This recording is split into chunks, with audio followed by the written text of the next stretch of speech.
badge on as well. Have it up here. It's so cute. Hello everyone. Oh, great. Oh, it looks like we have audio. Audio check is a win. We're there. Hello everyone. It's Lou from Tiltify again, having another a conversation regarding mental health. I'm joined today with Rosie from Safe in Our World and SariaSlays, a content creator and fundraiser. And if you're just joining us, just know that today we're going to be talking about mental health, kind of like on a very high level conversation, but there may be things that folks may be sensitive to. So that is why we have the content warning. So just be aware. But we always feel it's important to have these conversations. We're here specifically for Mental Health Action Day, which is actually tomorrow, and it's a chance for us to switch gears, for us to change the conversation to be just about awareness and into actually doing something about your mental health, the mental health of yourself, or maybe members of your community. So to kind of kick things off, I want folks to learn a bit more about Rosie and what Rosie does for Safe in Our World, and then what Safe in Our World actually is. Rosie, can you tell us about Safe in Our World and what you do there? Yeah, yeah, absolutely. So Safe in Our World essentially is the video games mental health charity. And what we're aiming to do is eliminate the stigma around mental health within not only the games industry, but also for gamers as well, and kind of have a two-pronged attack and support everyone at once. And I joined Safe in Our World in September last year. The charity is still relatively new. We only launched in October 2019 on World Mental Health Day. And I got into Safe in Our World through actually talking to one of the trustees at the moment about games. And we were just having a very excited conversation. I cannot remember what game we were talking about. And she told me about Safe in Our World. And I was like, that sounds incredible.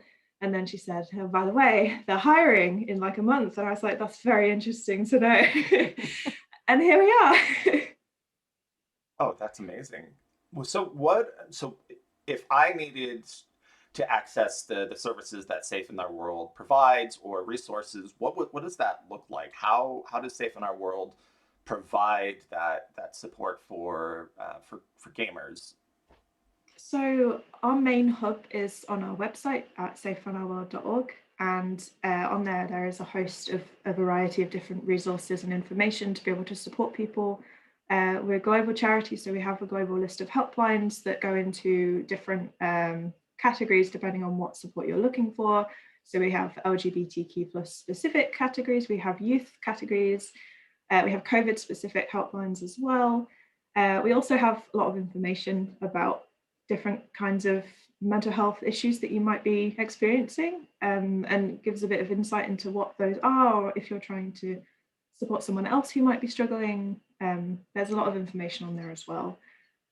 We also have our related games, which we kind of go into what games we think are related to mental health, but also might be able to support your mental health if you're looking for a game to play that's just kind of relaxing and allows you to escape after a really long day. So we have a list of those as well. We also have hero stories from people within the industry and people who are influenced within the gaming sphere, telling quite personal stories about their own mental health. Because I think when it comes to talking about it, it's always best to lead by example, and seeing people who have an audience or who have influence within the place that you're trying to change is super important as well. So that's also on our website. We've recently also launched a Discord server called Safer Together, which is supposed to be like a community for people to be able to talk to each other, not necessarily about mental health, but just about games, about anything. You've always got one thing in common when you come to the server. So it's just a nice place to hang out. But we've got so many different things, and I'm aware that I'm waffling a little bit. No. I think it's you. I think that's, when you visit Safe in Our World, it has so many resources. And I think that when you touched on it having a global reach, that is an incredible, it's an incredible resource for people. And it takes away barriers for folks to seek support. So you mentioned games to relax. What is the number one game that you think your community of folks in Safe in Our World recommend and play?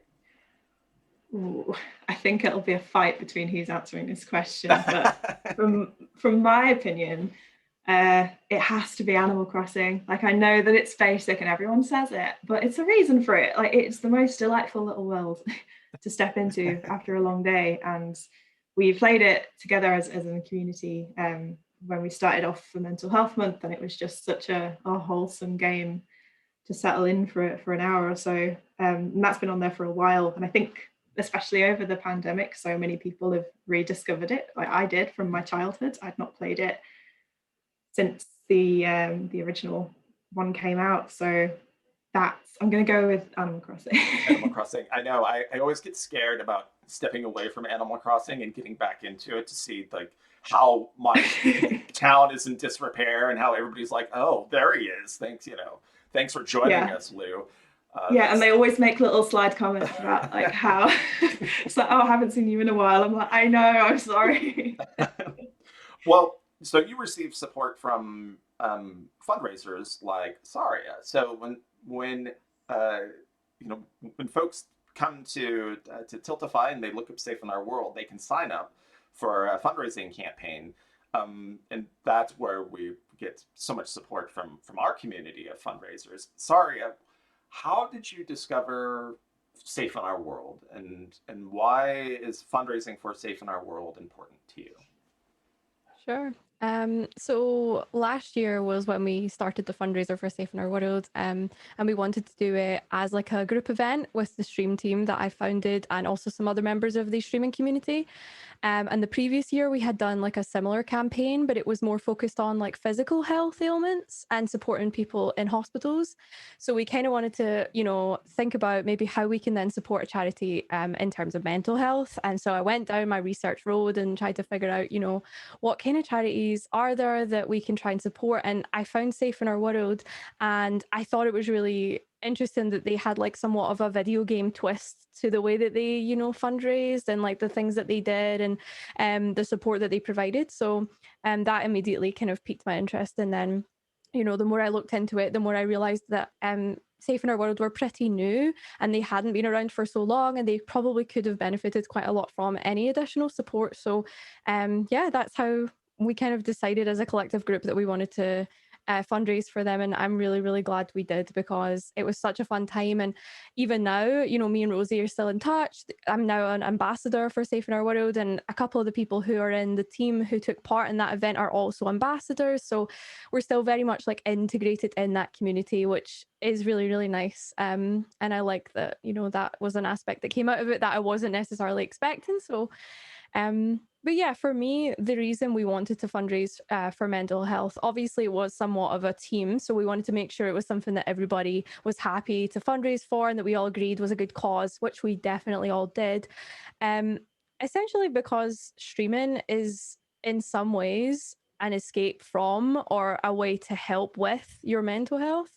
So I know for me and for a lot of community members, we use streaming as a hobby to de-stress, to interact, just to kind of relax, and play games with community members and still have that element of interaction, which is really important.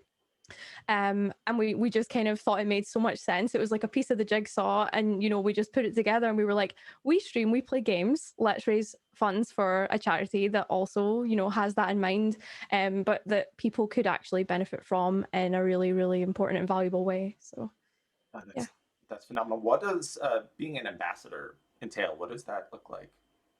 So I suppose it almost is like you're a representation of, what a community member looks like, who can help with, not only directing people in your community to the resource, but perhaps even fundraising again in future. So, for example, Safe in Our World have had quite a lot of fundraising going on this month, and a couple of the team members who took part in that event have then again taken part in that. So they're also, I guess, like a point of contact that could take part in future events. But also, you know, we are pretty present in the Discord community as well that Rosie was talking about. So you've been taking part in game nights, you know, kind of chatting and welcoming new members into that Discord. I've even provided some feedback to Rosie in terms of things that we could add, you know, to the Discord, or things that, you know, would maybe help members. So yeah, being an ambassador is more of just like, I'm a member of this community and I'm proud to, you know, be able to represent Safe in Our World in some way and help either fundraise to make things better or provide feedback to make things better. So no, I think it's interesting that Safe in Our World came from what was necessary, I would say, whenever we entered this last year of isolation and at least potentially feeling depressed and having anxiety over what's happening around us. Did you see like a surge of folks like get involved at least with your Discord or with your community over the course of this last year? What does that journey look like, and how are people reacting to having this space? So from my experience since I've joined, it has escalated so quickly in the best way possible. A lot of it was actually kickstarted from the event that Saria's talking about, which was back in October last year. And it's so rewarding because everyone who comes to talk to us about Safe in Our World is like, this is needed. I resonate so much with this cause and I want to get involved in any way possible, and I'm passionate about it, and that's super important for us because that's what we get through the door. It's just emails of people saying like, I love what you're doing, let's get involved as well, like what can we do to help? And it's super reassuring to know that there's a lot of people within the community that are suffering from mental health, or they are experiencing it in some kind of way, or they want to be more active in supporting it and know how to do that. So it's from what I've seen since I've been here, since I've been in post, it's just been overwhelming support in the best way possible, and we've been so busy trying to keep up with it all, but it's all so good. Yeah. That's so the fundraising that happens through Tiltify, that money goes in. What is its impact on your organization?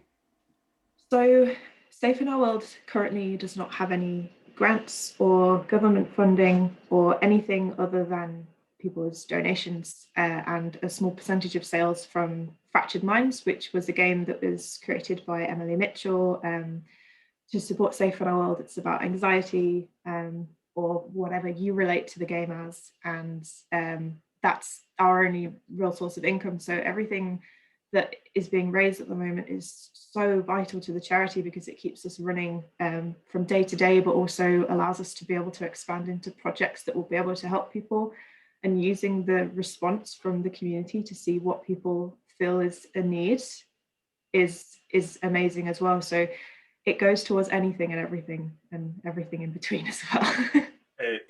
Yeah, at this point, you're such a new organization that I think any funding is going to ensure that resources are found and created and distributed and made available to folks who are visiting your hub. Is there volunteer opportunities at the organization that if maybe I'm not a fundraiser, or maybe if I do want to fundraise, but I also want to volunteer, what sort of volunteerism happens for Safe in Our World?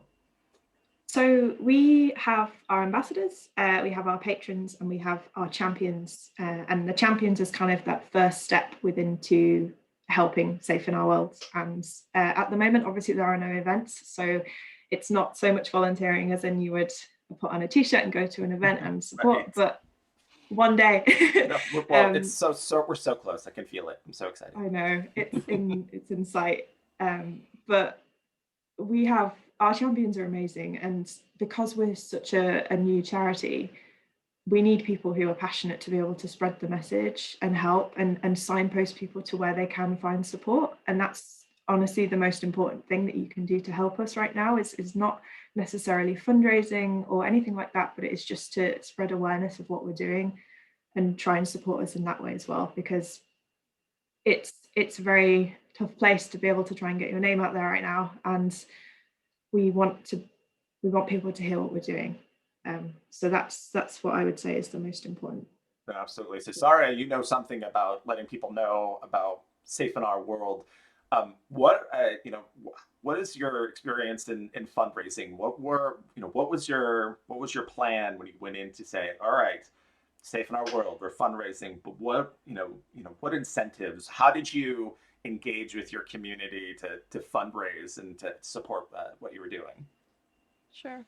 It was really, really fun because it was one of the biggest events that I've almost like planned in association with like other streamers. So we wanted to make sure that it had a good impact, especially because Rosie just made a good point there that I didn't touch on before, is that, during the pandemic, there is a lot less exposure for charities and they're not able to go out and do these things. So I wanted to make sure if we were going to assist in some way, having it all online, having it accessible and making it really like hard hitting would be the best way to do it. So obviously we had I believe maybe like 30 plus people involved, so every streamer had like their own incentives. It was during October, so it was like Halloween themed. We all had like our scary outfits and our jump scare alerts for when people donated just to torture us. And yeah, we also wanted to make sure that with all the fun and the games that comes with it, we were spreading the important message of what the charity actually was. So we had like a bunch of amazing resources that Rosie sent over to us. We had videos and we had links, and we were all very like proactive about sharing that stuff during our streams, so that whilst we're having the fun and games and the scary costumes and outfits and whatnot, we are still reinforcing that message. And a lot of people were really receptive to that video, which was actually about Fractured Minds, the game that Rosie was talking about. And I think that when they pieced it all together, being able to see how video games mix with mental health and how that can make such an impact, I think people then started to really realize and resonate with that and how important it was. And we actually had community members donating and telling us their stories and how this has helped them. They now know more about resources they can use or signposts to other people.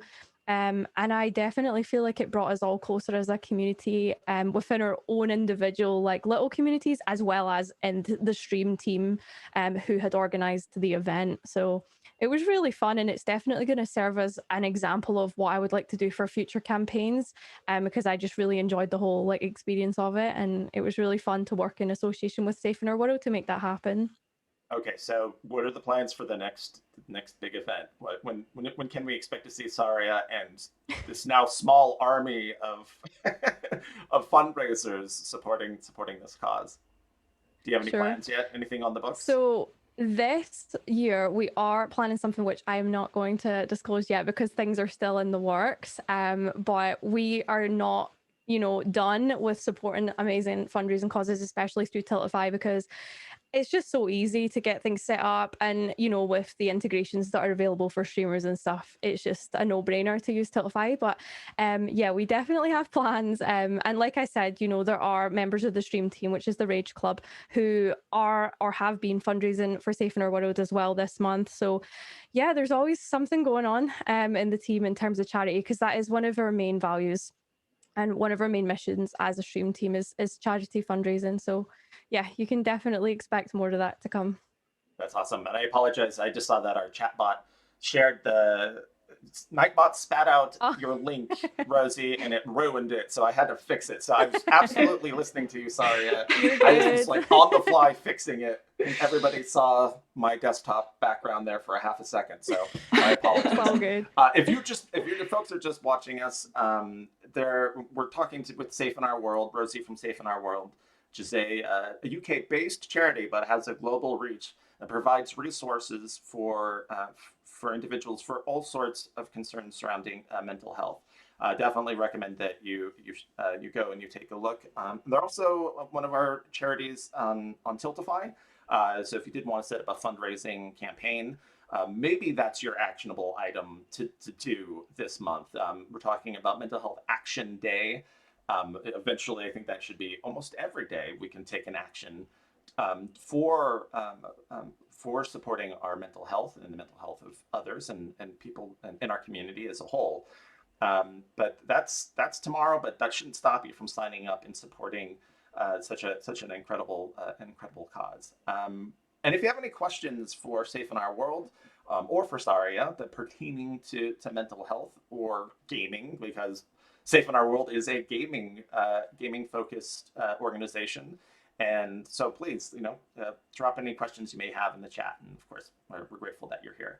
Um, so let's think about this last year and how have we maintained our mental health? What are the things that either of you have done that has protected or your own mental health, or maybe something you've seen in a friend or a community member that you've seen them, how they've protected and supported their mental health. It's important, I think, to talk about those simple things. We talk about action, but there's little things that we can do that will lead us to a positive outcome and growth of our mental health.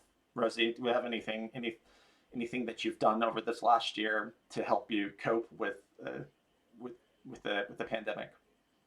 Yeah, not a small thing, but I moved jobs. I think that's super important for me, and it's obviously not always easy to do or possible to do, but having a supportive workplace was incredibly important to me. And I had a strange year within the pandemic because I didn't work from home until I changed jobs. I lived out of a hotel for about 6 weeks, working separately. So that was a huge thing for me, and being able to spend more time at home. We also got a cat. Again, not something I would recommend to just do on the fly, but Right. he has been so vital to my mental health as well. But in terms of little things, I think knowing when to switch off and look after your own boundaries as well is super important, because we spend, especially now, we spend so much time looking at screens and not talking to people as we would usually. And I think it's, for me at least, my social meter just kind of ticks down and down, and I don't realize it until I'm at rock bottom. I'm like, well, I need to stop for a minute and take a break. So having time just for me without looking at a screen each day, even if it's just 5 minutes, like I like to put on headphones and just listen to an album just straight through sometimes, is great. So yeah, there's like little things, but I suppose it's different for everyone, isn't it? Yeah, well, it's interesting. A lot of people were thrust into working from home over this last year. If you were fortunate to be able to maintain your job, they're thrust into working from home. And I've been working from home for a while now, so but it's still the same experience, like not knowing when to shut off, like because you want to, something always pops up, right? Like that email, no, oh that message in Discord, oh that comment on social media. I have to be active, and you feel guilty on one level because you're like, well, I'm here, I'm at work because I'm always at work. So I think it's a good recommendation to set those boundaries. And like to, separating yourself from work and from normal you is so important, because it, like you just said, it's so easy to check social media, especially if you work on social media for your job, just to pick up your phone and be like, well, I'll just have a quick, and then you see something and you're like, oh, I should probably action that, and then it's just, you end up working far too much. Right. No, absolutely. No, you don't have to tell us at Tiltify. We all are remote workers. We all understand. We all understand that. But that's great advice. And you touched on something about like your workplace, and being in. I mean, workplaces in general. It's kind of the big call to action for Mental Health Action Day is to have all levels. There's over 1,000 different partners who are teaming up to do some sort of action tomorrow. And the idea is that it's integrated into our behavior, and whether it's on the government level, or whether it's at a corporation or business level, or even just on a a community level, that there's something that we ingrain, that we make a mindful decision to do something for our mental health. And I think for an employer, it's important to set that precedent of of not stigmatizing somebody needing time off because they need to support their mental health. So that's something that I think we've seen. And if your workplace isn't supporting it, it's brave to maybe make that change, to make that shift to a place that will be more likely to support mental health. And I think you're right. You probably shouldn't adopt a pet in the midst of a pandemic unless you're absolutely prepared for it. But companionship, like, I think that's something we saw. A lot of people were seeking companionship, whether it's a furry companion or virtual, like, all of our villagers that we may be seeing in Animal Crossing. Sorry, what are some of the things that you've done over this last year, or maybe just in general? I mean, it's obviously we focus in on the pandemic because it's top of mind, but that shouldn't just be the only focus for the health of our for our mental health. What are some of the things that you've done to kind of support your mental health? Sure. I definitely echo what Rosie was saying about the whole like work-life balance and like the screen time and burning out. It's like, I mean, even this week I literally cancelled all my streams because I got to the point where I was like, I need a break, but I didn't take a break when I needed it, and now I really need it. So I'm still learning how to do that best. But I think for me it is about creating boundaries for yourself actually with other people as well. So if maybe you work with people who are pinging you after hours, or maybe expect a little bit extra work here or there, or even in like your hobbies and your other communities, or people outside of that where they are holding you to boundaries or commitments that aren't quite right with you, and just being able to say, I need a break from this, or I'll get back to you another time, or being able to do that for yourself and not always just catering to everybody else. And it is hard, and I know what you were saying, Lou, about I'm at my desk, so I'm technically working, but I think like having those boundaries is really, really important.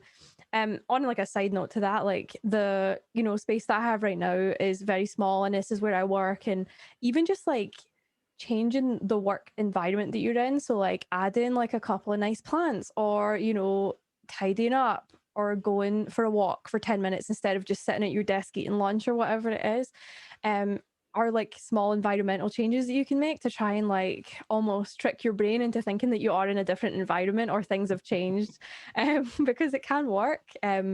And I did the same thing. Rosie, remember you put out like a newsletter, and it was sort of like you were asking people what were they doing to sort of get by, and I remember sending it to you, and I had like done my room up, and I was like, this is what I did to support my mental health this month. Yeah, we did something called 12 Days of Positivity for Christmas. And I could not think of a good Safe in Our World pun to try and spin on that, so that's what it ended up being. And yeah, we asked everyone what they've been doing to make themselves feel more positive. And yeah, like you mentioned, you were like, your space is so important, and I completely agree. I have so many plants. But just because, so my office is also my bedroom, so I have to try and make sure that it's a space that I am happy to be in for a long period of time. All of the time. All of the time, especially now. Yeah, I totally agree. Trying your best to make what your space is more of yours and more comfortable is super, super important. You mentioned the 12 days of positivity, and Miss Ashrock's talking to us in the chat saying 12 days of positivity sounds amazing, and it's sometimes it's difficult to be positive, and we look at our timelines and we see what friends and family are going through, and it may be distressing, but that shouldn't mean that we can't be positive.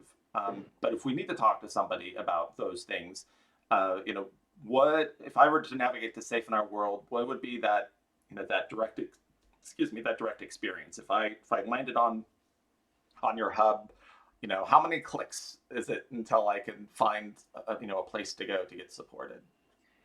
I mean, the first column in our website is our helplines, but we also have a pop-out box on every screen. So if you do need direct help, you can click it and it will take you to the helplines immediately, because it's important that people can get help immediately if they are in crisis.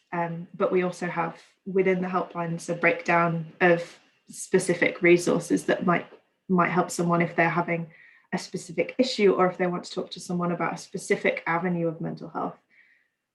So that's what we've got. Like, we've got specific lines for, or websites for, anxiety and depression, or schizophrenia, or LGBTQ plus resources. So yeah, it's quite simple to get a helpline, but if you know what you're looking for, great. We also have an A to Z of things that you might be experiencing. So if you go on the A to Z and you see something that you think, yeah, I resonate with that, there's always links within that page as well to take you to direct resources about that condition or about that symptom. No, that's excellent. I see it. Nightbot's making me grumpy again. I was trying again.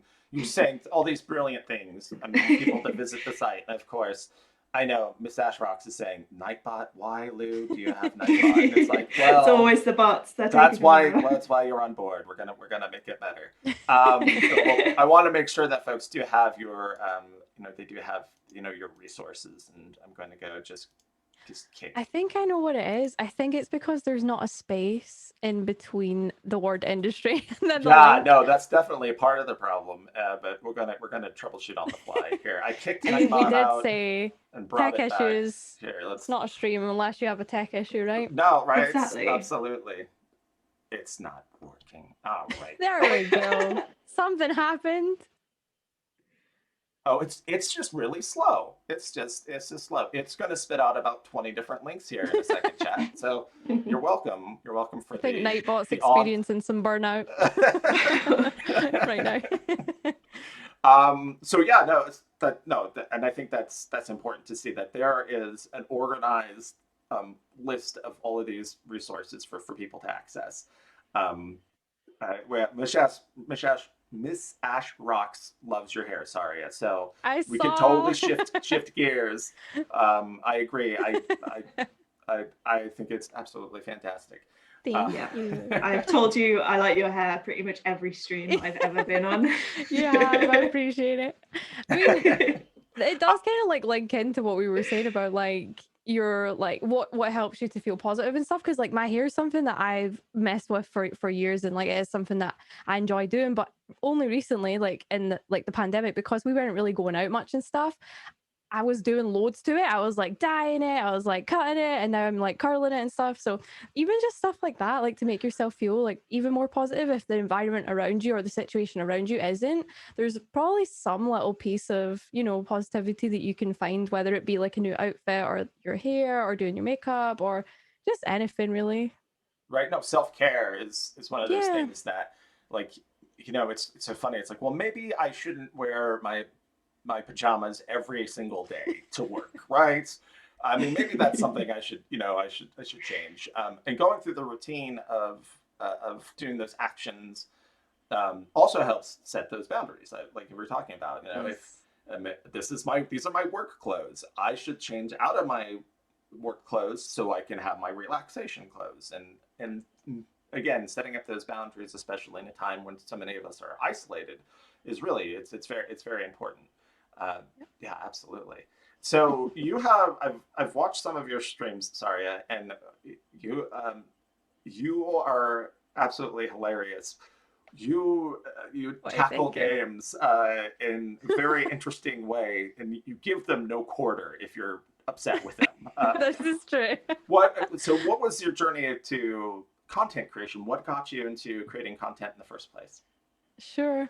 So I started out with Twitch streaming 3 years ago, and I used to just create kind of gaming content on Instagram, and then I moved platform to Twitch, just because I really liked the kind of idea of having live interaction with people and like them experiencing the game with me and stuff. So yeah, I found Twitch and created my own little community out of that, and then I've literally and since I got affiliated on Twitch, I have not stopped streaming. Like I've had like a couple breaks here and there, but I've never taken a massive break or decided that I didn't want to stream anymore. Like I just enjoy it so much, and like the more I've created content, the more avenues it's opened up in terms of what are the limitations of content creation, what can you do, like where can you push the boundaries. And I think that's something that has encouraged me into the realm of charity, and using the platform that you have and that you've built for good and encouraging other people to do the same.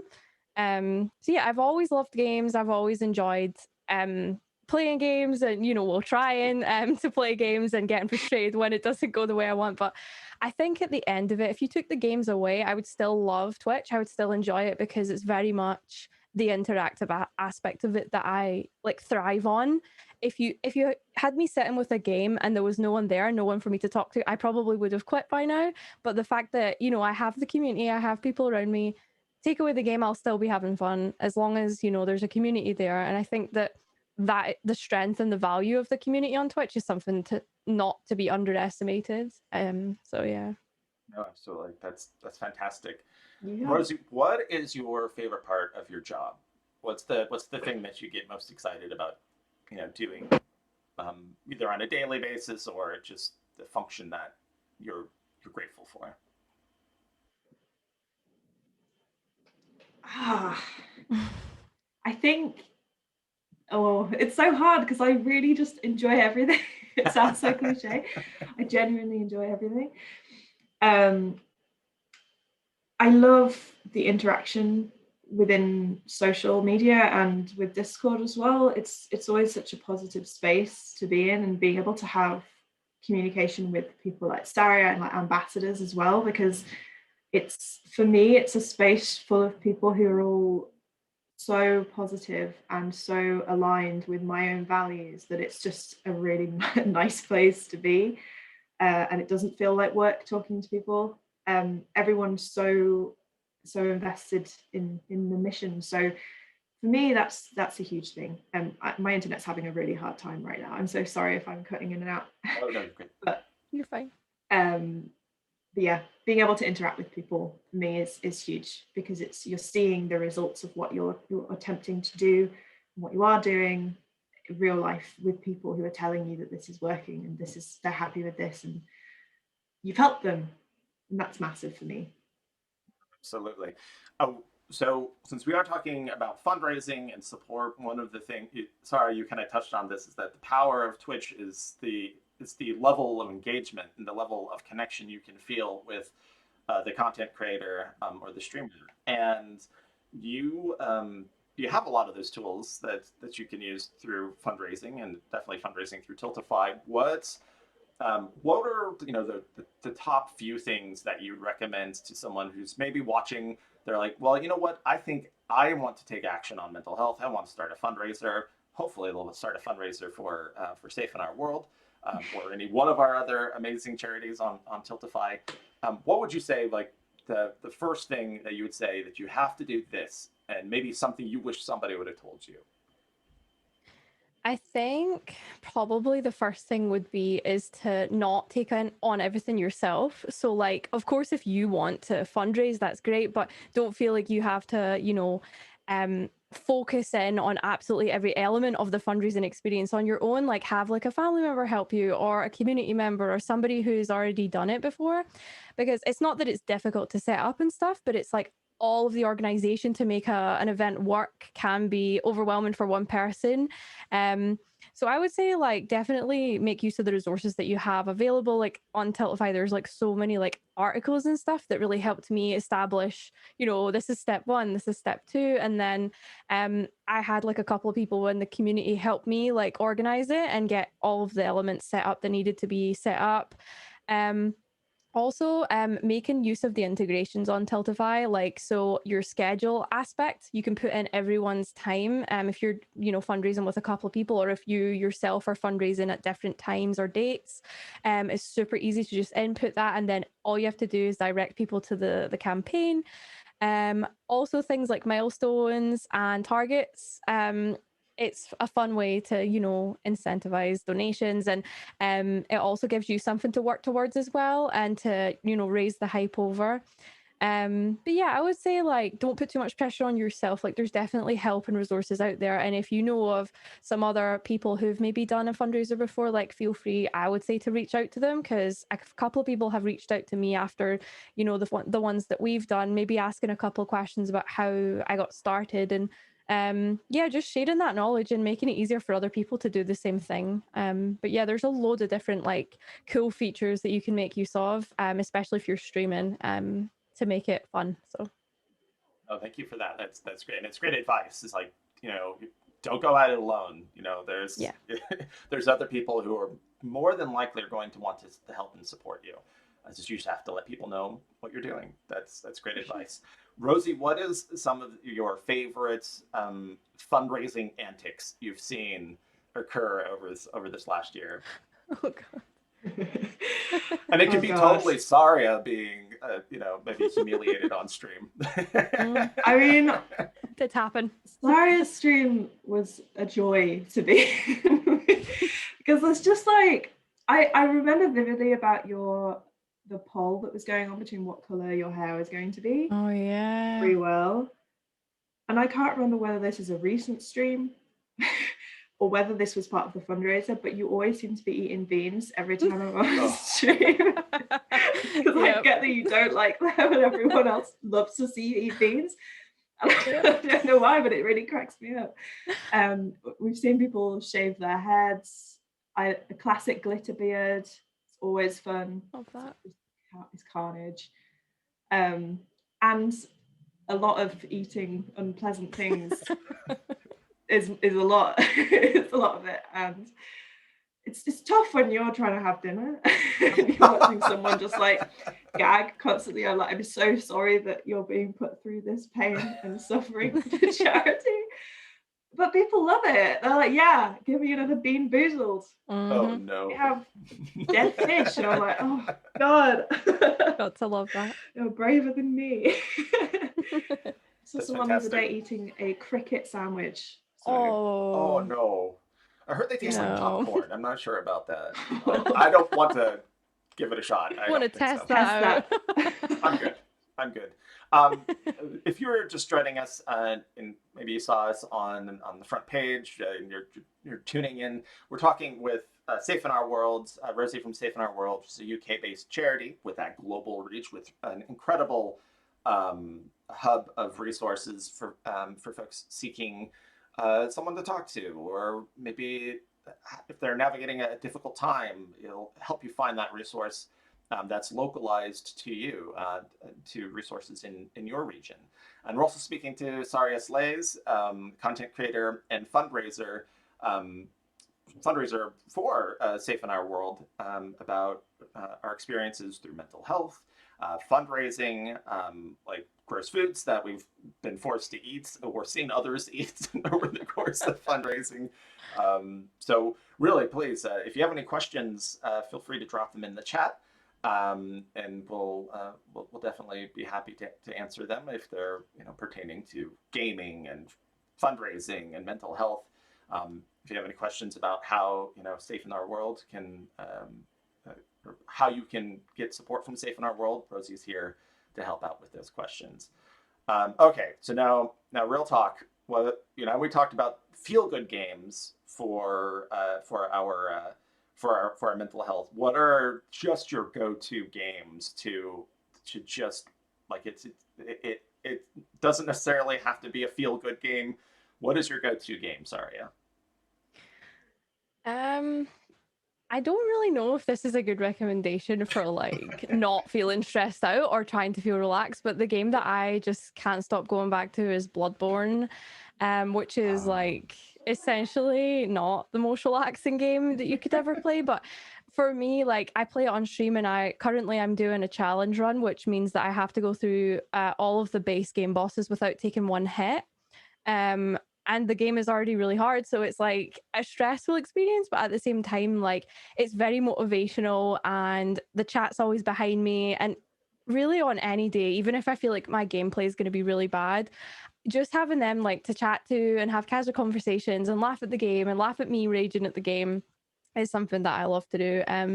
But on like the other hand, if you do want a game that is quite lighthearted and chill and funny, Gartic Phone, which is a community game you can play multiplayer, and it's hilarious. Like you basically draw pictures, other people have to guess what it is, and then it's very funny. We've been playing it, within the stream team on our like game nights, just to like chill out and chat with each other, and it's honestly hilarious. Like so much fun. So if you're looking for something that's going to give you a laugh and cheer you up, definitely play Gartic Phone. It's really good and it's free. So No, perfect. No, it's definitely making the rounds, and we playing games together with your community is a great way to help with your mental health and make you not feel so isolated. And Gartic Phone definitely is one to give you a good laugh. Rosie, what is your go-to game right now? Right now is God of War.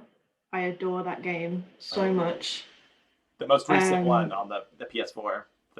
Yeah, the most recent one is I love it so much, and I need to stop playing it over and over again and get to the backlog of games that I've said I was going to play for a while.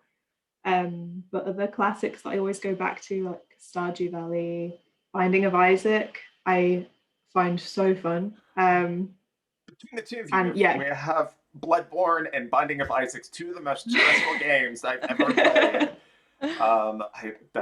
You were braver than I. I wish I could dive into the Souls games, but I just There get so must be a frustrated. reason.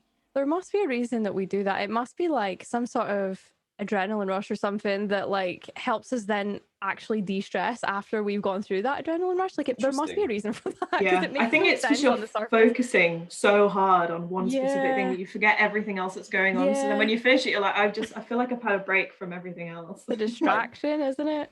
Yeah. Well, I think that's I'm going to task Safe on Our World with interviewing Soulsborne's experts to figure out this quandary. Let's get to the root of why this self-torture results in relaxation. Oh my god, yeah. Maybe it's the fact that you're seeing people laugh at your misery. That you're like, well, I see they're having fun, so I must be having fun. Maybe that's by extension. Yeah. Apparently the work's already been done. Tyworth says there's actually a Polygon article about this. So thank you folks over at Polygon for bringing this information to light, the much needed information. Well, this has been a wonderful conversation. I don't see any direct questions for either of you in the chat.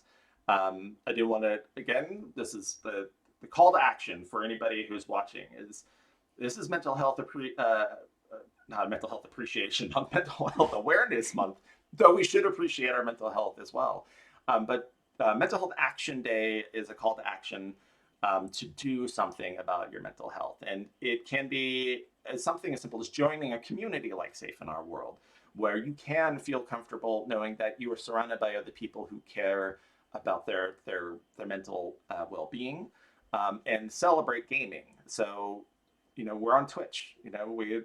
We're all gamers for the most part here, and gaming is a great release for that. It could be something as simple as starting a fundraiser for Safe in Our World or for any other organization. Giving and doing that act of charity is a great way to find value and to help support your mental health.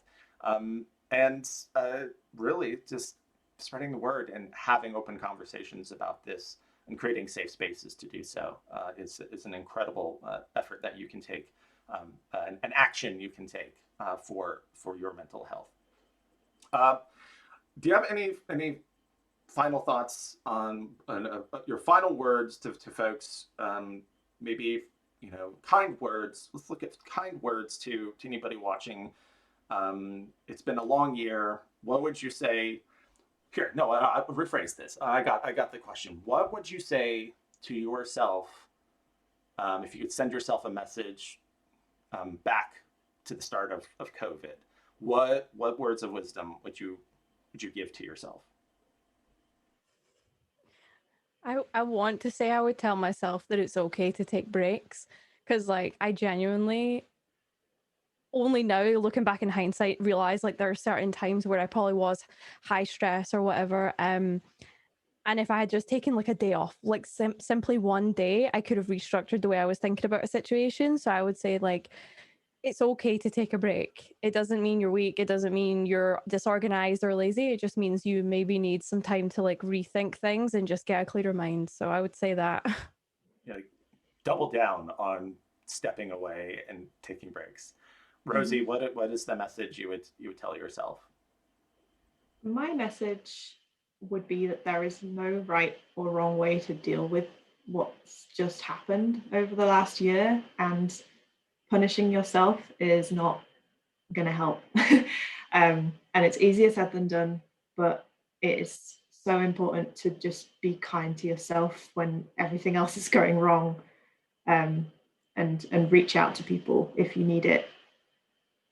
I think the reaching out to people is one of the biggest things that I would probably tell myself to do that even more, because everybody is you described it perfect. There was a lot of like a lot of self doubt, a lot of kind of beating ourselves up, psychically and emotionally over this last year, just because we thought that we were supposed to work at a level that was probably unattainable. It's probably unattainable in the first place, pre-COVID, Mm-hmm. but it definitely in the midst of a pandemic, definitely not maintainable. And I think that's excellent advice to tell yourself. And I think that we can take the advice that we're giving our past selves and carry it forward, right? This is not something unusual. Definitely, I wish I would have exercised more. For sure. Same. And I think that's the work I have to do to shed that weight is definitely something that I have to deal with now. So a little bit of foresight, but exercise and movement, and not totally crawling back into the back of the cave is probably not the best choice. I'll work on it, but I'm not beating myself up about it. Like, I'll take care of it. Mm-hmm. I'll definitely take care of it. Robin Mendez in chat. This will take us home. Pineapple on pizza, good or bad for mental health? I feel biased because I don't like pineapple on pizza, but I do believe at some point I did do that as a charity incentive for donation. So let's say it is actually good for mental health if people are donating to see me eat pineapple on pizza, I can only echo that, because it doesn't belong. It doesn't belong there, okay? But if that's the spark that gets people talking, great. Exactly. If that's the only thing that you talk to people about because it's the only thing you have the energy for, which quite frankly is very impressive, because it's a very energetic conversation most of the time. It's full of passion. It's a debate, isn't it? Yeah, oh I know. God, well, I know. Yeah. it's probably the most overused and classic, meme at this point for this community. But like, until it gets usurped and there's a new contrasting or polarizing arguments that is safe and fun, it's going to remain our go-to for comparison. Sorry, Rosie, so grateful for your time today. I look forward to seeing seeing Safe in Our World continue to thrive. And Saria, I'm excited to see whatever your next hijinks and fundraising are going to be. We appreciate you, and folks, it looks like Nightbot's kind of sort of working, so there is a link in chat for Safe in Our World. Yay! I'm going to have a stern talking to the Nightbot, after we get off the stream. But appreciate you both, everybody watching. Thank you for staying with us and watching. Hopefully, this will spark conversations over mental health, inspire you to share stories, your own stories, and to maybe pick up a fundraising campaign and support any one of our amazing charities during this month of mental health awareness. Have a wonderful day, everybody. We'll talk to you soon. Thank you. Bye. Thanks.